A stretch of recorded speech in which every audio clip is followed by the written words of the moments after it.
Hello everyone, welcome back to another episode of r/AITA. In today's episode, AITA 4 imposing my culture even though I thought I was just being nice? Update, AITA 4 imposing my culture even though I thought I was just being nice?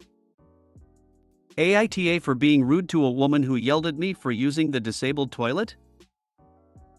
Before we get started, make sure to subscribe so you will never miss a video. So let's get started. AITA 4 imposing my culture even though I thought I was just being nice? Even though I, 23F, am American, my parents are immigrants and therefore I have a different cultural upbringing than most. One thing that was hammered into my head from a young age was to always bring a small gift when visiting anyone's house. It doesn't matter if it's family or friends or that one person you kind of know but don't really like, bringing something is a must. My BF, 28M, and I have been dating for almost 4 years now, and since we both work from home he suggested we make dinner with his parents a weekly thing since we haven't been able to see each other much for obvious reasons. I love his parents, so obviously, I agreed. Every week I made sure to bring something small to show my appreciation for them cooking for us, always using my own money, a small bottle of wine, their favorite dessert, some flowers, etc., and they always thank me for it. This has been going on for a few months and absolutely didn't notice anything out of the ordinary until yesterday when my BF and I were preparing to head over. I'd gotten a cute vase of daffodils since luckily I'd found some in bloom and my BF's mom really loves them, but my BF suddenly got really mad and asked why I kept bringing stuff over every week like his parents were a charity case.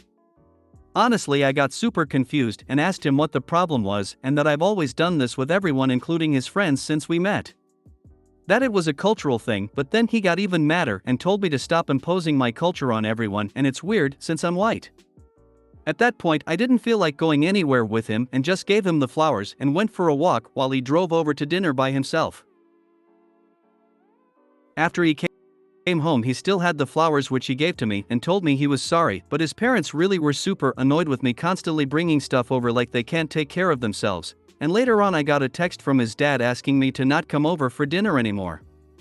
Now my BF's giving me the cold shoulder unless I give his parents a huge apology, but I really, truly don't feel like I'm in the wrong for trying to be nice to them. AITA? You are so NTA. My mom taught me the same thing.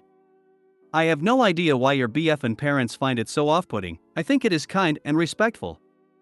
Wow, I'm sorry the father texted you not to come over for dinner anymore. I am flabbergasted. This is such an OTT reaction. I find it rather rude and cruel of your BF and his father. Don't apologize, you did nothing wrong. It looks like you have some thinking to do regarding your relationship. Best wishes. Don't sell yourself short, you were doing a kind and awesome thing. I rarely resort to profanity. And on reflection, still won't. I saw the headline and thought minor nuisance gifts they're expected to find a place for.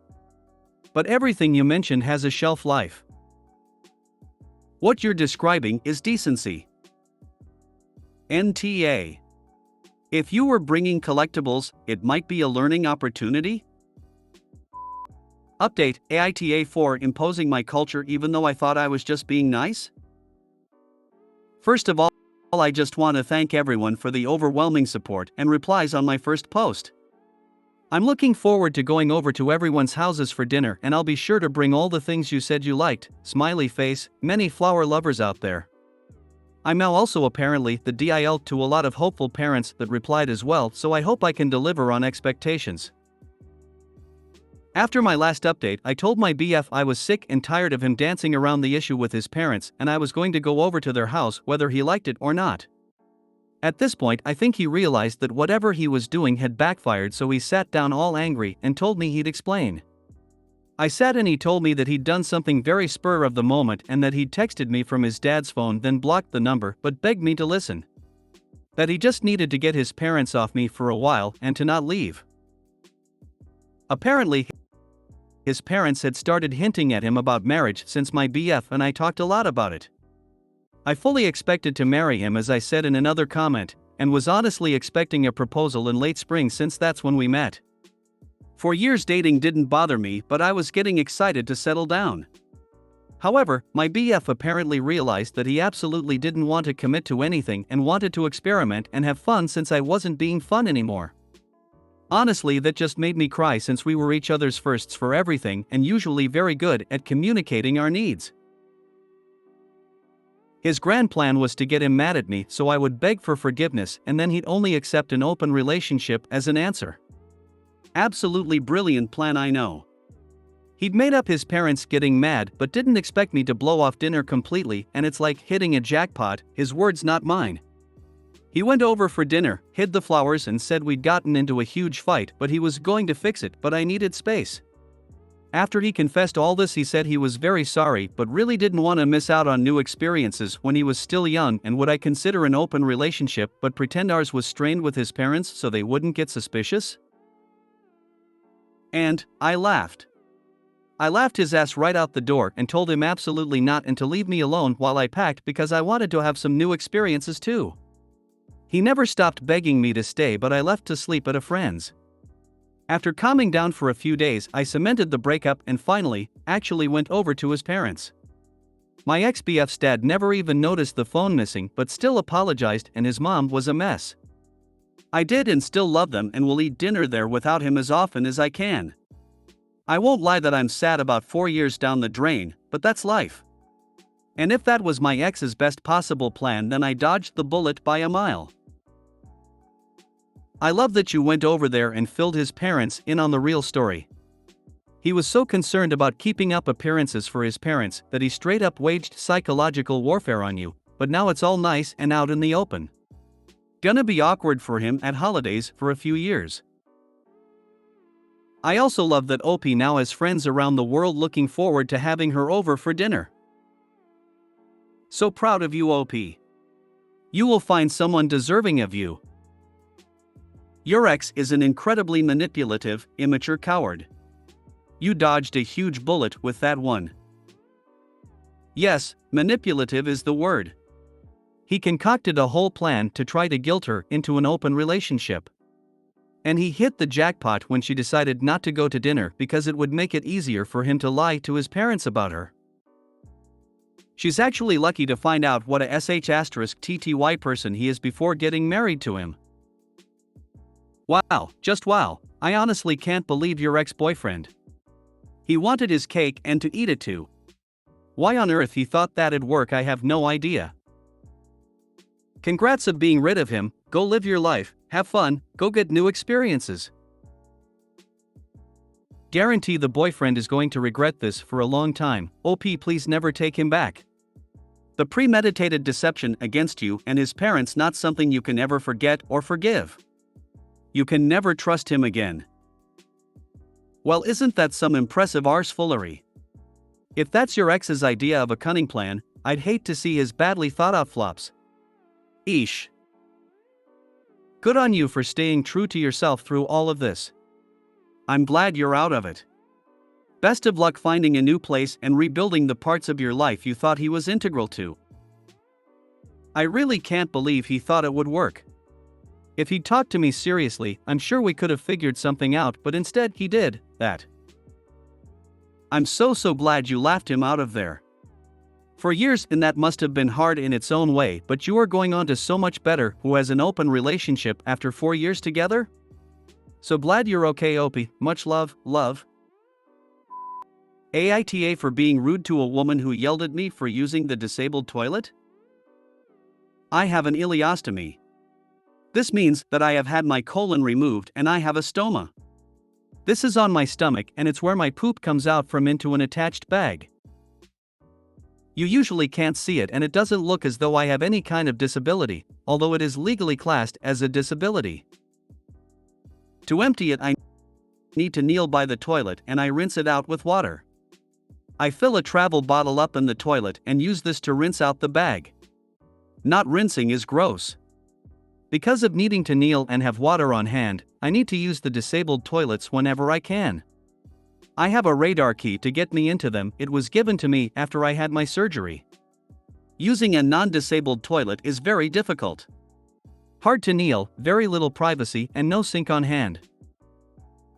Today I was at MNS and had to empty my bag, so used the disabled toilet as usual. FYI, almost all disabled toilets have signs on them that say not all disabilities are visible.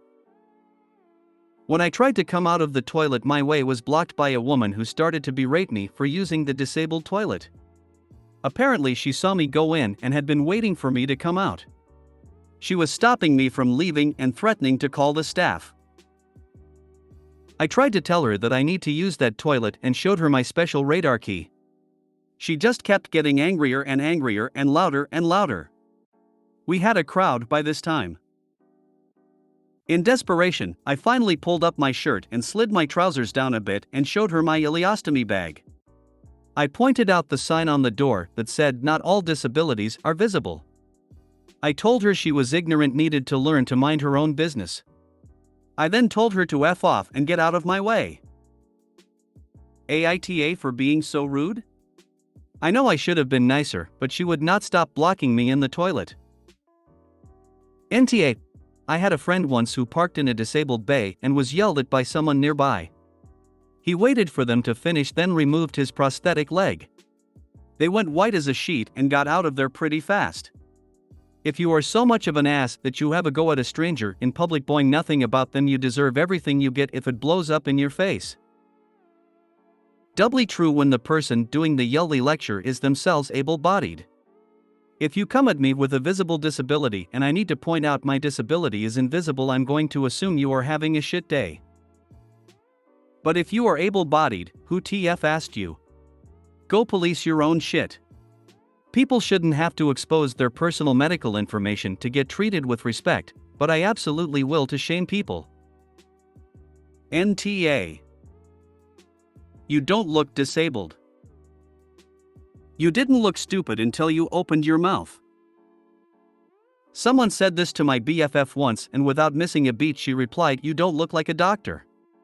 Shut them right up. AITA for being so rude? I know I should have been nicer. You were exactly as rude as you needed to be. NTA. If anything, I would have been even ruder. NTA. It's not like a parking spot. Even if you weren't disabled, disabled bathrooms are disabled accessible, not reserved. Half the time they are also the only ones with a changing table. I don't know about the US, but in Canada a disabled toilet is not treated the same as a disabled parking spot. They are to be used by anyone, though obviously if standard toilets are available a non-disabled person should use that. The disabled toilet is not restricted to disabled persons only. If you made it to the end of the video, thanks for watching. Don't forget to like, subscribe and share, and we will see you in the next video.